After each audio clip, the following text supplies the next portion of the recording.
প্রতি বছর এই পৃথিবীতে 2 লাখেরও বেশি শিশুর জন্ম হয় যারা হাসতে পারে না। তার থেকেও খারাপ, তারা ঠিকভাবে শ্বাস নিতে পারে না। 99% মানুষ এইভাবে জন্মগ্রহণ করে, যারা শ্বাসনালী দিয়ে স্বাভাবিকভাবে শ্বাস নিতে পারে। আর বাকি 1% মানুষ এইভাবে জন্ম নেয়, যাদের ঠোঁট বা তালু কাটা থাকে, যা বড় হওয়ার সাথে সাথে তাদের জীবনকে ক্ষতিগ্রস্ত করে তোলে। দরিদ্র অঞ্চলের লোকেদের বেশিরভাগেরই এই সমস্যা থেকে মুক্তি পাবার কোনো উপায় নেই, যার অর্থ হলো হাজার হাজার মানুষ অপারেশনের কোনো সুযোগই পায় না, যার ফলে এরা বড় হয়ে খারাপ পথে গিয়ে সমাজ থেকে বিচ্ছিন্ন হয়ে পড়ে। কিন্তু একটা অর্গানাইজেশন গোটা পৃথিবী জুড়ে এই বিষয়ে একটা বড় পরিবর্তন আনতে মনস্থির করেছে। ইনি হলেন ক্যাথি। 40 বছর আগে আমাকে আর আমার হাজবেন্ডকে বলা হয়েছিল ফিলিপিনে যাওয়ার জন্য। আমরা একের পর এক সাইটে যাই আর আমরা সেখানে 300 জন বাচ্চাকে পাই যাদের ঠোঁট কাটা। আমরা ভেবে পাচ্ছিলাম না কি করব। আমাদের যা সম্ভব আমরা করেছি, আর আমরা 40 জনকে তাদের চিকিৎসা দিতে পেরেছি। তাই আমরা যে কাজটা শুরু করেছি সেই কাজটা আমাদের শেষ করতেই হবে।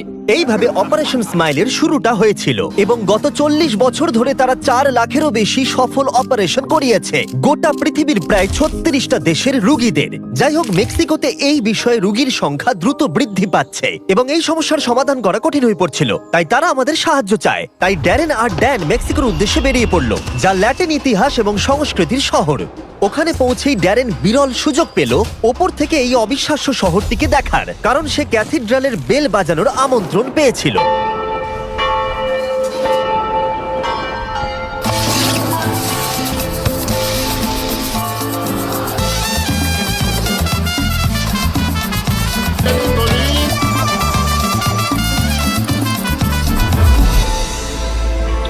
তাদের স্বাগত জানায় মারিসিও।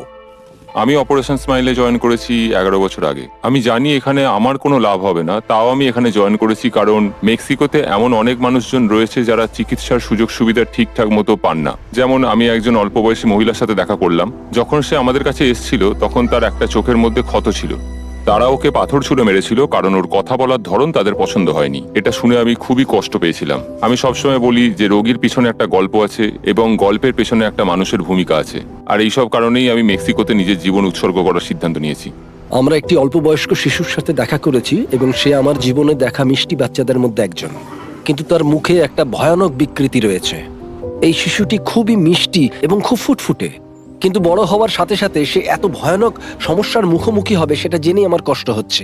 এই রোগীদের মধ্যে একজন ইমানুয়েল। 17 মাস আগে সে একটা ফাটা তালু নিয়ে জন্মগ্রহণ করেছিল। তার বাবা হলো জেরোনিমো, একজন সিঙ্গেল ফাদার যিনি চিয়াপাসের গ্রামীণ অঞ্চলে বসবাস করেন, যেখানে বাস করে তার পক্ষে চিকিৎসার খরচ চালানো এক প্রকার অসম্ভব, কারণ তার রোজগার একেবারেই যথেষ্ট নয়। তার মানে হলো তার একমাত্র আশা ছিল তাকে 17 ঘন্টা বাস যাত্রা করে পুয়েবলা পর্যন্ত গিয়ে তার ছেলের অপারেশনের জন্য নাম নথিভুক্ত করানো, আর নির্বাচিত না হলে তার ছেলের সুস্থ হবার এই শেষ সুযোগটাও সে হারিয়ে ফেলবে। আমরা যদি এই প্রোগ্রামগুলোর মধ্যে যে কোনো একটা দেখি তাহলে সেটার জনসংখ্যা দেখুন। 10টা বাচ্চা বা 2টো বাচ্চা নয়, প্রচুর বাচ্চা আর ফ্যামিলিরা রয়েছে। আপনারা এই ফ্যামিলিগুলো দেখবেন, এদের মুখ দেখবেন, কিন্তু যদি আপনারা নিচে দেখেন তাহলে দেখবেন কোনো জুতো নেই। তারা তাদের সন্তানের জন্য সবকিছু করতে পারে। এদের পিতামাতার কথা ভাবলেই আমার ভেতরটা যন্ত্রণায় ফেটে যাচ্ছে। এমন একটি শিশু যার সার্জারির প্রয়োজন, কিন্তু তার প্রয়োজনীয় অর্থ এনারা জোগাড় করতে পারেন না।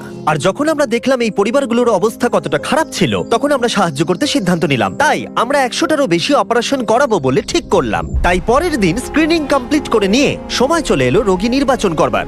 জেরোনিমো খুবই চিন্তিত ছিল, কারণ সে নিশ্চিত ছিল না তার সন্তান নির্বাচিত হবে কিনা। আজ আমার জন্য খুবই ইমোশনাল একটা দিন। আমার পেছনেই রোগীরা বসে আছে আর এবার সার্জারির অ্যানাউন্সমেন্ট হবে। তাদের শুধু এটুকুই বলা হবে যে তাদের জীবনটা পুরোপুরি বদলে যেতে চলেছে।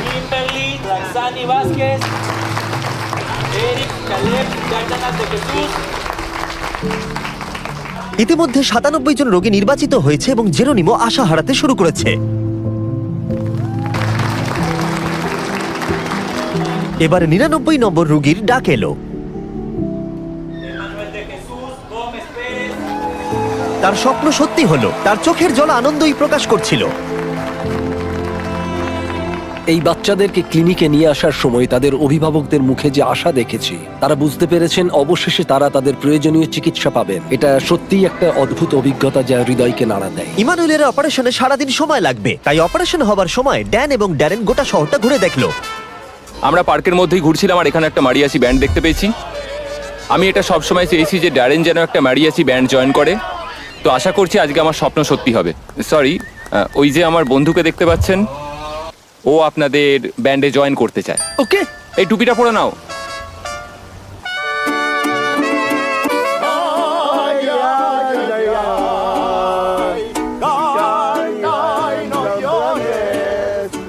এবার মনে হচ্ছে চুপ করতে বলতে হবে, কি জঘন্য গাইছে। এটা ছিল আমার জীবনের একটা অসাধারণ অভিজ্ঞতা। তাহলে আপনারা বুঝতেই পারছেন ড্যারেনের জীবনটা কতটা বোরিং।